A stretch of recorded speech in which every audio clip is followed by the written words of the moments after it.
Hey guys, what's up? How's it going? How you doing? It's been a long time since I made one of these videos, but I kind of missed it, plus I got a good editor now, so it's time to bring back the Makes No Sense series. Also, I apologize if I sound a little weird. I'm a tiny bit sick right now. I don't believe it's COVID or anything like that, because I had watery eyes, I've been sneezing. I'm pretty sure it's just a cold. But other than that, stay safe out there, guys. So, we're going to be doing a fun little video about a movie that I got recommended to me so many different times, Need for Speed. Now, beforehand, I'd never seen this movie, so I don't have nostalgia blocking my view, but I gotta say, as far as video game movies go, it's actually pretty enjoyable. Don't get me wrong, it's not like the best movie in the world, and it's very, very corny, but I kind of like corny, and it works here. So for those of you guys that don't know, this series is basically where I tear apart the car physics in a film and basically say why they're wrong, how they could be better, and so on and so forth. I'm the guy that takes the fun out of everything. So yeah, remember to like, comment, subscribe, all that jazz. I got Patreon, Twitter, Instagram, Discord, Redbubble, because for some reason at 3,000 subs I thought it was a good idea to sell merch. Also, I think I'm going to start a new thing. So basically, I'm going to do a comment of the week where you guys can ask me questions down below, and I'll pick one to answer at the beginning of every single week. So yeah, without further ado, let's get into it. Okay, so a little disclaimer, this series is not made to make these movies look bad. In fact, I am actually a very big fan of like 90% of these movies. And if I'm not a big fan, I'll let you know. Don't assume I'm doing this for clout, because I am doing this for clout. Also, it's just really fun. People get very mad about these. But hey, clicks are clicks, so who cares? So let's get started with the script itself. So I'm just tell you guys the story. Toby is the son of a guy who owns a mechanic shop. Toby's dad passes away at the beginning of the movie, leaving him to head the shop. Unfortunately for Toby, the shop is neck deep in payments, forcing him to take on a job from his rival and ex-girlfriend's new sugar daddy, Dino. The job in question is to finish a car build started by the man, the myth, the legend, Carroll Shelby. My name's Carroll Shelby, and performance is my business.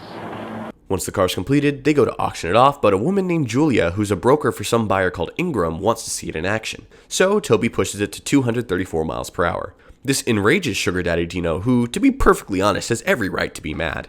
And he challenges Toby to a race. They meet up at his uncle's house, borrow 3 Koenigsegg Agera Rs, and have a street race, along with the ex's little brother, who's like a little brother to Toby. Inky Binky Bonky, a couple cars go honky, and bing bang boom, the ex's little brother dies due to Sugar Daddy Dino's dirty racing. Who then goes a step further and frames Toby for manslaughter, who somehow only gets 3 years for that. When Toby gets out, he aims to show the world who Dino is once and for all and calls up Ingram, the buyer from earlier, to see if he can use the Shelby, who for some reason agrees, on the condition that his broker Julia rides with him. Long story short, they grow fond of each other, race cops and bounty hunters sent by Dino, Rami Malek gets more naked than in a Bohemian Rhapsody, and finally they're allowed to race by Michael Keaton, who for some reason has a role in this film.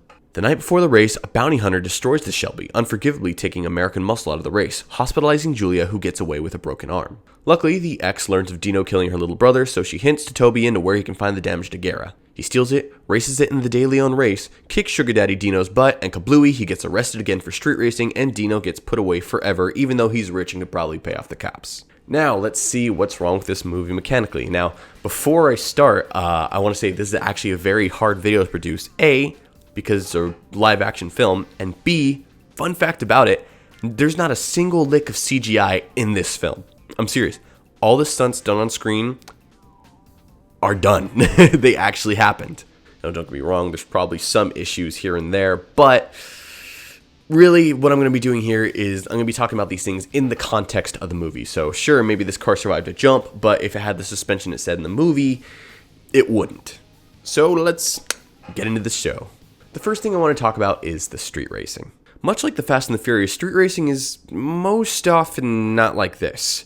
They're typically not in the middle of the city, and they typically don't block off big city blocks like they do here. Now, don't get me wrong, these do happen, but that's mostly with sideshows that may have a little bit of street racing here and there. You gotta remember, most car guys are not super rich dudes. We're a whole bunch of middle-class dudes that spend every extra dollar on our cars. If you're out of your teens, you're most likely racing in the outskirts of town for cash, not where your car's gonna get dinged and you're gonna kill a family of 5 while simultaneously getting the attention of every cop in the area. They're not bad people, they're just adrenaline junkies that they don't want to hurt anybody, most of the time. Here, Julia talks about the top speed of the car, saying, 230, the top NASCAR speed ever was 238. Now, this isn't so much the mechanical flaw as it kind of sets the tone a little wrong for NASCAR. The NASCAR top speed was 238, and the only reason it wasn't higher was because NASCAR was like, wow, that's dangerously fast. Maybe, just maybe, we should cap the cars around 200 miles per hour for the safety of our drivers. Not because they couldn't make the car any faster. I guarantee you, if NASCAR had no regard for safety, they'd be around the 250, 260 mark by now. They put chokers, I don't know exactly what they're called, but basically they choke the air-to-fuel ratio a little bit. That way you can't make just as much power. Also, I'm not sure if I believe that the Shelby reached 234 miles per hour on the track. Typically, most cars won't be able to reach their top speeds except for huge tracks like Nürburgring and Daytona. I also couldn't find many tracks that had super long straight lines in all of New York that had curves like the one in the film. However, there are so many tracks in one state that I have no way to prove it. I just want you all to know that I believe that there's no way that he reached that kind of top speed while still being an effective track car. Especially seeing as the highest top speed that F1 has ever reached in a race was 231 miles per hour. And those cars basically weigh nothing because they're an engine attached to some wheels with a seat. And they weigh at the very most half of what the Shelby did. Let's also talk about the speed test. I want to talk over that real quick. Now, some of you guys are going to hate me for this, but I 100% agree with Dino being ticked off that they took his almost $3 million car for a joyride just to show off. Like, picture this. You just paid probably a few $100,000 for these guys to finish a one-of-a-kind car. And by one-of-a-kind, I mean it's one-of-a-kind because it was worked on by Carroll freaking Shelby. And performance is my business. Who's dead at this point in the movie. The only reason this car is worth so much is because Carroll Shelby worked on it. And if that car crashes, there's nothing. Zero. Zip. Dunzo. There's nothing left. You can't do anything to get that car back. And since he's selling it, I'm pretty sure it's not insured. Now I know some of you are saying, but spoilers, if they didn't take it on the track, how could they figure out the top speed? I'm just going to assume you guys sound that stupid when you disagree with me. Wow, my ego is really bad today. Holy smokes. Well, if you know anything about cars, you will know there actually is a way to figure this out. When people want to figure out these kinds of things, they use a dyno. It's basically a computer system that measures your top speed, horsepower, torque, and just about everything else you'll need to know about your car. The more expensive ones also can simulate things like aerodynamic drag. They're expensive to test, yes, but when almost $3 million are on the line, I'd spend a couple extra pennies just to make sure.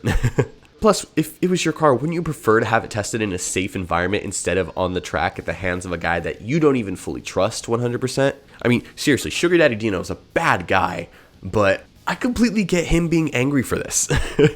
And it's not completely out of the realm to take away his 25% cut.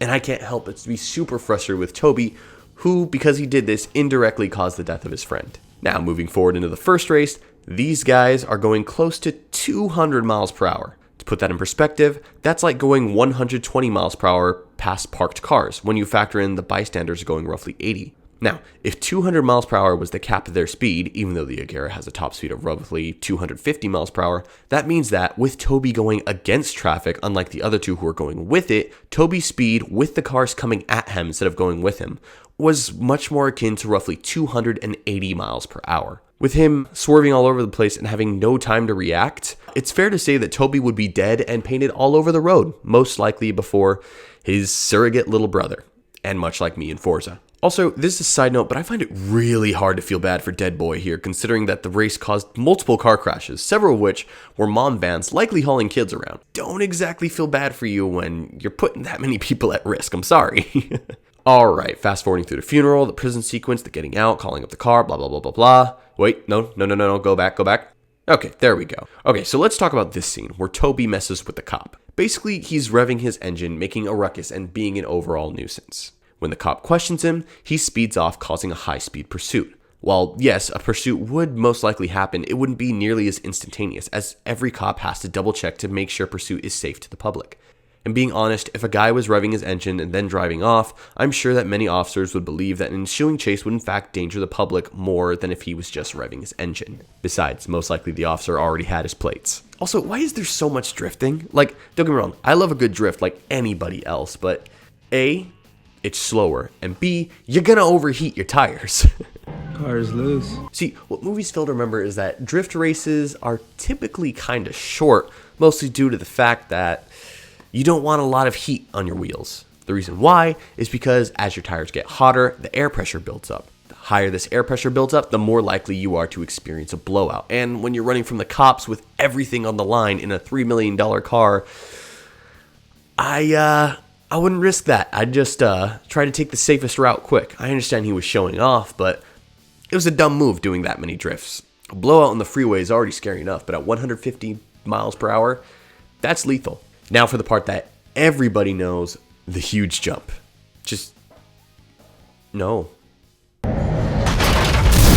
Unless you have a suspension like this, you're going to destroy your car once you land. And I think everyone knows this, so I'm not going to spend a ton of time, but let's see. If you jump like, that's probably a good 20 feet in the air. That's monster truck levels, and some monster trucks break from that height. You're looking at broken, cracked oil pans, destroyed transmission housing, pop shocks. Heck, if you hit the ground wrong, you can even be dealing with an exploding gas tank. Explosions! Now, I know some of you guys are saying, but spoilers, you said they didn't use any CGI. Correct, they didn't use any CGI, but that doesn't mean they didn't have multiple cars. Now, I actually read an interview about this scene, and the director said, oh yeah, no, basically, when that car landed, it was destroyed. It was totaled completely.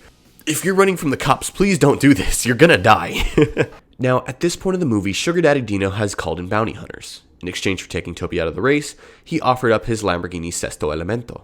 As a result, tons of cars are coming to ram Toby off the road. Now, once again, this is a side note. This has nothing to do with mechanics, more about logic. I'm turning into cinema sins here, gosh. But let's put it together like this. The Sesto Elemento is a $2 million car. The Shelby is a $2.7 million car. Wouldn't it make way more sense to just wait until they need to fill up and steal the car and then pick up the Sesto? That's an easy $4.7 million. I'm sure Dino would have bought that car back. Just wait to the gas station and then you can take it. Now this next part is a super short one, but between a 900 horsepower street car versus a 500 horsepower off-road car, and they're racing, off-road, my money's on the off-road truck. You're not winning that one. Plus, if they're really going full throttle, Toby doesn't have the tires for that. He's going to be slipping and sliding all over the place like the road's made out of soap. And also, one thing this movie doesn't seem to understand is the comfort level in a vehicle. Me? I spent close to 12 hours in my car at one time at some point. And why do neither of the lead stars have blisters? I understand it may be different because I wear shorts and I'm in leather seats, but come on. These two are driving without gloves for 45 hours straight, sweating their butts off. There should straight up be sores where their butt cheeks used to be. Cars are not comfortable for that sheer amount of time. Also, why were they panicking about the time so much? And how were they late? You're 23 minutes late. Now, from what I can remember, the movie never said which city they were leaving from and going to. So I went to Google Maps and saw that from New York to Sacramento, California was roughly 41 hours. 4 hours less than what they stated in the movie. This is only if you follow the speed limit, which I'm pretty sure they did not. They could have cruised at 65 the whole way there and still made it with time to spare. They could have gotten dinner beforehand. All right, and now that part you're waiting for, the final race. Now, believe it or not, the final race actually has pretty good physics in it. And this kind of stuff, I'm more going to be arguing with the logistics. Also, yes, I skipped over the helicopter scene because, once again, no CGI. They actually did that. Now, like I was saying, the race is pretty realistic in terms of physics, at least until the cops get involved. Let's be honest, this movie takes place in between 2014 to 2017, so spike strips are readily available. So I ask you, why did this officer just ram the gas down and try to crash into one of the racing cars? Why? It's so dumb. Why not just lay out a spike strip? And yeah, some of you guys might think, oh, that might kill the car, that might kill the drivers. Yeah, and smashing a car into them wouldn't. Plus, it's a 2-lane road, and they're surrounded by trees, and there's a big divot next to the side of the road. Why didn't he just set up his car in the middle if he absolutely had to use his car? He would have blocked everything off, and they all would have come to a stop. It's just ridiculous. Oh, okay. I'm good now. That's so stupid. Where were we? Okay, so the last and final issue I have with the movie, is Michael Keaton claiming that, by the way, these cop cars, they top out at about 130. No, they won't. Cop cars are incredibly fast.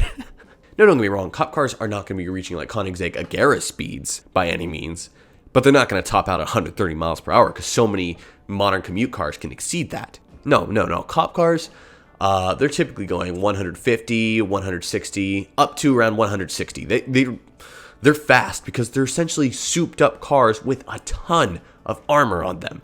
If you think that just because you can go faster than 130 miles an hour that you're going to run from the cops, A, no, you're probably not. And B, even if you can outrun them, you can't outrun radio. It's not a good idea to run from the cops. And it's better just to stop, take the ticket, and maybe, just maybe, you'll get to keep your car. Because if you run, you're going to prison. Yeah, no, that Ford SUV that you see driving around, it's a little bit faster than a V6 supercharged F-Type. Those things, holy moly, they're quick. And just before we round this video off, I was going to say I think it's really dumb that Toby went back for Dino. But I wholeheartedly think the only reason he went back for Dino was so he could get that punch in and so he could suffer. I don't think he was doing this because, oh, I can be better than Dino. Toby's not better than Dino. They're the same character. They have the same ego. The only thing is Toby wants him to suffer and Dino just wanted him dead. Yeah, no, although I am glad I got to see Dino get punched in the mouth. That was hilarious. You okay? Yeah. So that about wraps things up. Thank you for coming to me, watch me ruin your favorite movies. It's a whole lot of fun. I can't wait for the hate I'm going to get on this video. If I actually said anything wrong, please let me know down in the comments below. I would love to hear you guys' thoughts. Like I said, each week I'm going to start doing a comment of the week where basically ask a question, catch my attention some sort of way, and I'll show it off. So yeah, no. Remember to like, comment, subscribe. All my social media is down below. Maybe show them right here so I can remember what I got. I hope you guys have a great day. Peace.